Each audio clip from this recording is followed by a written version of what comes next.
Hot 97 TV and of course hot97.com. And today we have a new voice to the Hot 97 building, okay? And I'm gonna destroy her name throughout this whole interview because it's a fancy name. Mm-hmm. You know, in the hood we'd be like, hey Tanisha, you know what I'm saying? But I have to say Tinashe. Tinashe. We just went over this. We went over this for like half an hour, by the way. I need to like spell it out phonetically. And look, and I did it phonetically just a little bit, and I still messed that up. Well, Wow. Welcome to Hot 97. Thank you for having me. For those people who have missed out on this internet explosion of yours, let them know where you're from. Actually, New York, Connecticut, I'm Chicago, from LA, sunny California, and I've been basically working this past year on my debut album. I signed to RCA a year ago, and before that I was just grinding, putting out mixtapes in my room. Like, I have a home studio, so I record myself. I mix the songs and put them up online and everything. So it's not just a face and a voice. You actually do the back end work too. Yes, I'm very, very hands-on with like the whole creative process and like my art and my videos and everything from the videos to the actual music. I'm like making. And then you can also see the mixtape game is still alive, and it works for R&B artists too. It's not just. And then, but I have to ask you: is there any inch of Spanish in your blood? Because you could be one of us. Right. No, some people will start like speaking to me in Spanish when I'm in LA, like just assuming, and I'm like, don't know what you're saying. But yeah, actually my dad is from Zimbabwe, and my mom is she's white. She's from Iowa. She's Scandinavian. She's Norwegian, Danish, Irish. So yeah, that's the mix that's going on there. I like how you said that. Like, my dad's from Zimbabwe, my mom's white. You know what I mean? Like, I mean, I can go into all the things that she is, because she's like 10 different. That's pretty good. That's a good mix. It's a mix of everything. And then the mixtapes came out, and then now the label's RCA. Yes, I signed to RCA, and then I've been working on my debut album for this whole 2013. And towards the end of the year, I'm a real perfectionist. I really want to make sure that, especially for the debut, that everything is on point and that all the songs are really to their full potential. So I didn't want to rush anything. So your manager must have a headache, because you want everything to be right. You want everything to be right.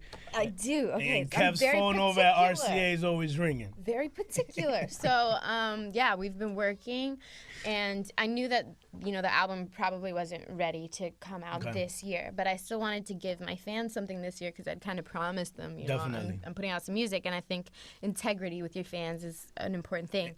And I know we're here on the radio, but the online thing is really happening for you. Like, definitely. So that's what I did. I put out a mixtape online to satisfy, like the fan base that I had, and I was just blessed that all of the blogs and people on social media really embraced the mixtape, spread the mixtape, shared it, and the buzz really grew online over this past couple weeks. Well, it's good, because that's how we got to do it. If the online people are messing with you, we're moving forward in the positive direction. It's like an introduction for the album coming out. So then the Travis Scott single came out, and now we move on to the new single for the top of the year, which is? Yes, it's called 2 On. It features Schoolboy Q, so I'm real excited about that. Keeping it West Coast, I'm real excited for everybody to hear that, so that's coming out at the top of the year. So, this is just a segue into all the new stuff, and then the album will follow that. And is this where we're going? You want to keep it there? Like, you give me some R&B, give it a little hip-hop? Yeah, I mean, that's the type of person that I am. Obviously, I have multiple sides to my personality. There's multiple nationalities, there's just influences in my life, and so I like to be able to, I grew up listening to a lot of, like, old school, like, 90s R&B. Yes, the best. So I like to pull... Absolutely. I like to pull a lot of influence from that era, but I really am into like hip hop, and so I like to use a lot of like modern day hip hop beats, and use some hip hop just inspiration in my stuff, and then alternative stuff, and just kind of mix it all up. Yeah. And as an artist, I think the good thing about really being behind your music and writing your own music is you have the freedom to grow and evolve, because you're making this stuff, and it doesn't seem like forced or like you're changing lanes or anything like that. So we have you here in New York, but when you go back home, what is that one meal you need to have as soon as you go home? In-N-Out Burger. Keep it West. What are you talking about? You don't like No. I used to, but I don't eat meat anymore. So it's okay. But you know what? I live vicariously through people like you. Okay. So like if I see you in the Like greasy animal cheesy- style? Wait, no. I was gonna say protein style. No, that's just without the buns. Yeah. So like if I see you eating it, I'll enjoy it for you. Okay. Because and then I remember what the bacon tasted like, and beef and cheese and everything together tasted like. So what about here in New York? What about here in New York? You know, I always like to ask people what they like to eat. Interestingly enough, this could make me sound like They such haven't a fed fatty. you can say it. No. Oh. Shake Shack is my favorite. So you go from the In-N-Out burger to the Shake Shack. Burgers. I swear, I've eaten Shake Shack. There's a Shake Shack like right by my hotel. No. So I go to Shake Shack. I've been there like Do they know your 4 name times. yet when you get there? They know my face. They're like, "We recognize you," and I'm like, "Yeah, that's because I was just here yesterday." And then you It's use really embarrassing. you use the '90s a lot for your music. What is like the coolest thing of the '90s besides just the music? And I know we went through a lot of bad fashion in the '90s. But it was So cool. I mean, in a way. and we like I know the It's R&B like recovering scene. from the 80s. Yeah, well the '80s was. I'm glad we wasn't part of that. But from the '90s, what is music-wise? You know, we had the Mary J's, and then when we had the groups with the Totals and the Escapes, etc. What is that one sound from the '90s you think we're missing now? As a matter of fact.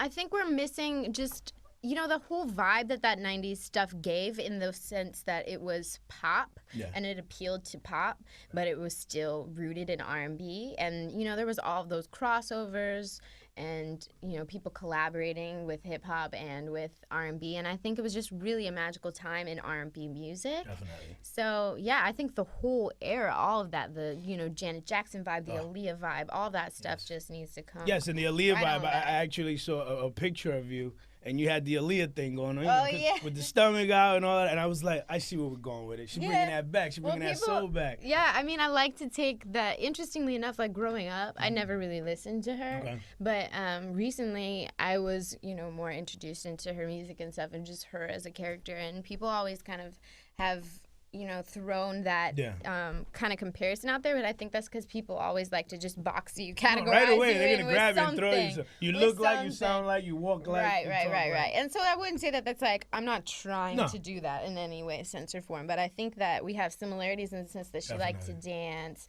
and I love to dance, and dance, I've been dancing for 16 years, and I'm like a trained dancer, so that's a big part of like my performances. You bring it. Yeah, so I like to, We miss that get too. down in the videos. Yeah, they don't I dance miss in that. videos Nobody anymore. dances anymore. It's a shame. I'm all about when you remember the videos, then all of a sudden it's the boom. The Yeah, and there's dance like part. 15 like dancers, When and they're all Janet going did in. all this back and took it. That was something else. Crazy, And, right? all right, we Nah, missed that. we want to bring that We back. want to bring that back. So another question, like when you're coming from the West Coast, obviously your fan base is already home over there. Yeah. And then you make it all the way to this side. Yeah. Is there a challenge with that to try to bring your flavor and say, hey, New York City, hey, East Coast, Right. accept what I'm bringing? I think sonically is probably the biggest challenge, because I do have like West Coast influence in my music. So just to bring that over to the East Coast, obviously, I don't think it's like a challenge, but it still has that kind of vibe to it.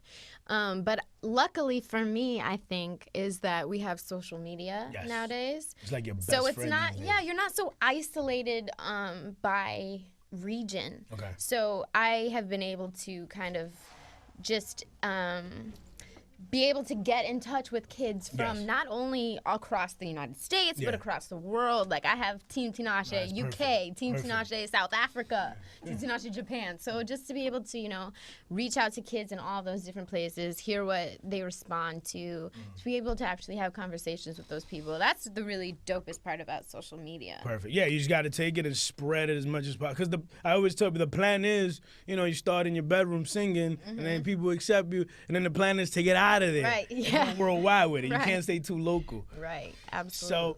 So, okay. So, 3 years. What are we doing in 3 years? Hopefully, I will be putting out, I'll have put out a second album. I'll be on a world tour. Yeah. My own world tour. The label's listening, okay?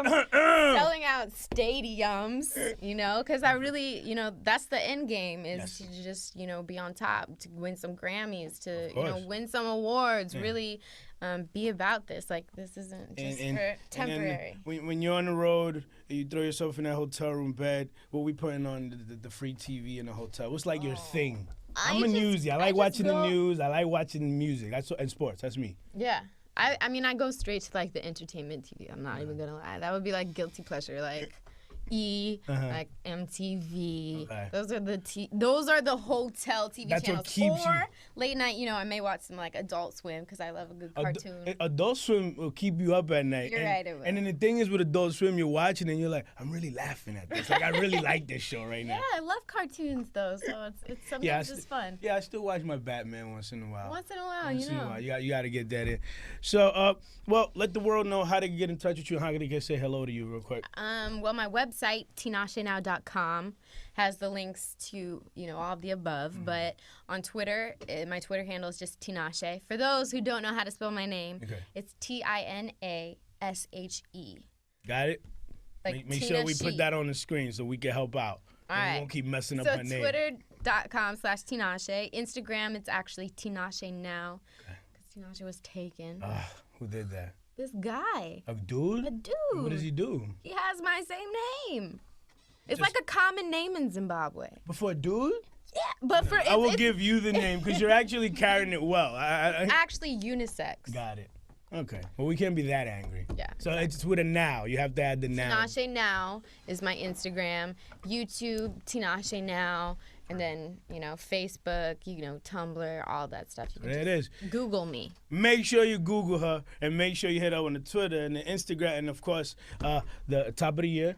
Yes. And then we're going to ride through all the way 2014. 2 On is the name of the single. There it is. 2 On featuring Schoolboy, correct? Yes. And we wish you the best of luck. Thank you so and much. thank you for coming by today. I appreciate it. Hot 97 TV, crowd mover Lboogs.